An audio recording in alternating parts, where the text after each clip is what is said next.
comment rendre son entreprise plus performante, augmenter sa rentabilité et sa valorisation, ce sont des questions que chaque chef d'entreprise se pose à un moment ou à un autre, alors aujourd'hui on va décortiquer tout ça. Bonjour à tous, je suis Louis Danis et aujourd'hui on parle digitalisation de votre entreprise. Pour cette vidéo on va commencer par voir ce que c'est la digitalisation, ensuite on va regarder à quelles entreprises ça bénéficie le plus, puis on terminera avec la méthode en 4 étapes pour digitaliser vous-même votre entreprise et la rendre plus performante au quotidien. Bon, avant tout, je suis pas super fan du terme digitalisation parce qu'en français digital c'est plutôt relatif au doigt qu'au numérique. Mais à mon goût ça reste quand même le terme le plus pertinent parce que numérisation, voilà. Here we go.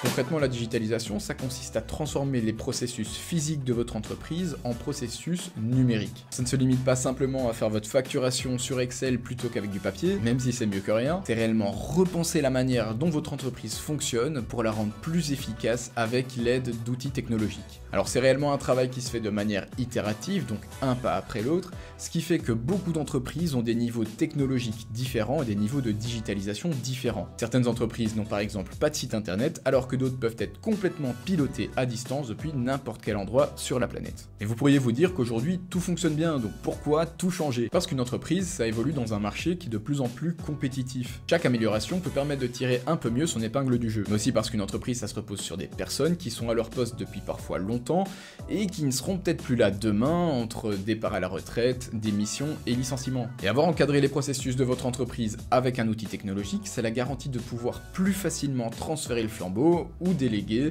parce que vous aurez mis à plat toutes les connaissances de votre entreprise, ça ne sera plus dans la tête de certaines personnes seulement. Et tout ça, ça a un avantage certain parce que ça va augmenter la valorisation de votre entreprise. Parce qu'en effet, les connaissances et le travail des différents collaborateurs de votre entreprise seront normalisés, structurés et organisés, ce qui permettra à un futur acquéreur de reprendre l'activité plus rapidement.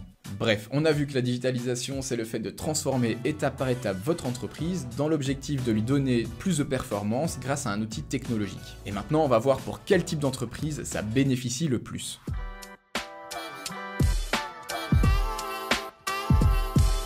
Vous vous doutez bien que chaque entreprise peut s'améliorer d'une manière ou d'une autre. D'ailleurs, quand je fais des audits de maturité technologique, il y a des éléments qui reviennent systématiquement. Mais j'ai identifié 3 grandes catégories d'entreprises auxquelles la digitalisation bénéficie le plus. La première catégorie, ce sont des entreprises qui existent depuis plus de 10 ans, souvent des entreprises familiales qui n'ont rien à voir avec le secteur de la technologie et dont les gérants comptent un jour partir à la retraite. Alors vous l'avez bien compris, ce sont des entreprises qui fonctionnent assez bien dans leur secteur, elles se sont fait un petit nom et en interne, la plus grande part des processus se repose sur le papier. Bon, il y a bien un fichier Excel par-ci par-là, mais ça reste anecdotique. Ce qui est intéressant ici, c'est qu'il y a énormément de choses à faire et pour la plupart des entreprises, dans ce cas-là, il y a énormément à gagner. Que ce soit en valorisation pour le moment de la revente ou en efficacité opérationnelle. La deuxième catégorie, ce sont des entreprises assez jeunes qui vivent une forte croissance et qui ont ou qui souhaitent embaucher du nouveau personnel. Alors ces sociétés sont très souvent confrontées à des défis en termes d'organisation interne parce qu'elles vont se retrouver avec des processus qui sont désorganisés, ce qui va créer des goulots d'étranglement dans la production et au final les nouvelles embauches ne seront pas aussi efficaces qu'elles pourraient l'être. Dans ce cas, la digitalisation peut permettre de mieux structurer la croissance en mettant de l'énergie là où c'est nécessaire et ainsi mettre le personnel sur les tâches à haute valeur ajoutée.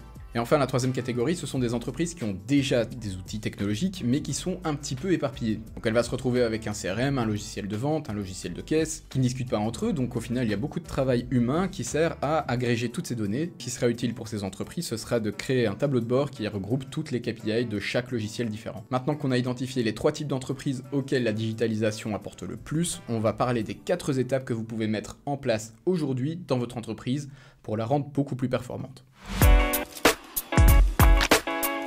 Alors ici c'est un condensé, mais si vous souhaitez digitaliser vous-même votre entreprise, je vous ai fait un PDF guide complet dans lequel vous pourrez trouver tous les éléments nécessaires à la digitalisation de votre entreprise, que vous pourrez retrouver en description ou en scannant ce QR code. Mais dans les grandes lignes, il y a 4 étapes clés, alors c'est parti pour la première. La première étape, c'est d'ouvrir les yeux sur votre entreprise et sur ses processus en vous posant la question suivante. Quelles sont les choses qui me ralentiraient si aujourd'hui je décuplais mon nombre de clients? Ça pourrait être que la personne en charge des commandes fournisseurs aurait beaucoup trop de travail, ou que votre force opérationnelle ne serait plus capable capable d'assurer la livraison. Bref, listez tous les goulots d'étranglement et listez-les par importance de la plus élevée à la plus faible. La deuxième étape, c'est d'identifier quelles actions vous pourriez prendre pour résoudre ces goulots d'étranglement. Vous pourriez avoir besoin d'un logiciel qui automatiserait vos commandes fournisseurs, ou bien d'une plateforme en ligne pour la formation de nouvelles personnes dans votre département opérationnel. Ici, le but, c'est d'ouvrir les yeux et d'identifier les différentes solutions qui peuvent s'offrir à vous. La troisième étape, c'est de chercher pour chaque solution envisagée un logiciel qui pourrait correspondre à votre besoin. Alors quand nous faisons des audits pour nos clients, souvent c'est l'étape la plus complexe. Parce que trouver des logiciels, c'est bien, mais il faut qu'ils soient abordables et qu'on puisse les intégrer facilement dans votre société.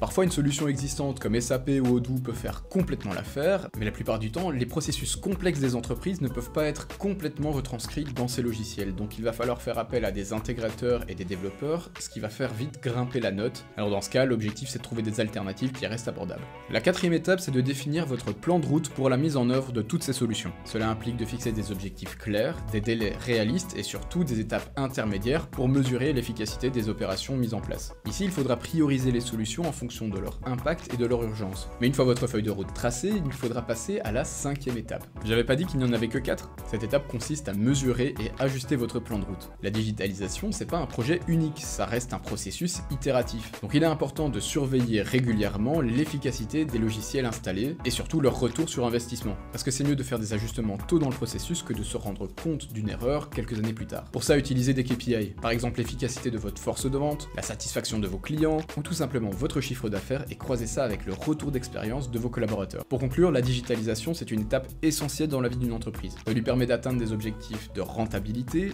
d'efficacité, d'autonomie et surtout de valorisation. Que vous soyez une entreprise bien établie ou une start-up en pleine croissance, intégrer des outils technologiques peut complètement transformer votre manière de travailler et surtout votre compétitivité sur votre marché. Et en suivant ces étapes, identification des processus clés, recherche de solutions adaptées, conception d'une feuille de route, mise en œuvre progressive et amélioration continue, vous serez en mesure de tirer le meilleur parti des technologies à votre disposition et de préparer votre entreprise à dépasser les sommets. Alors si vous souhaitez aller plus loin, vous pouvez me contacter, le lien est dans la description, je serai ravi de vous aider. Et en attendant, je vous dis à bientôt.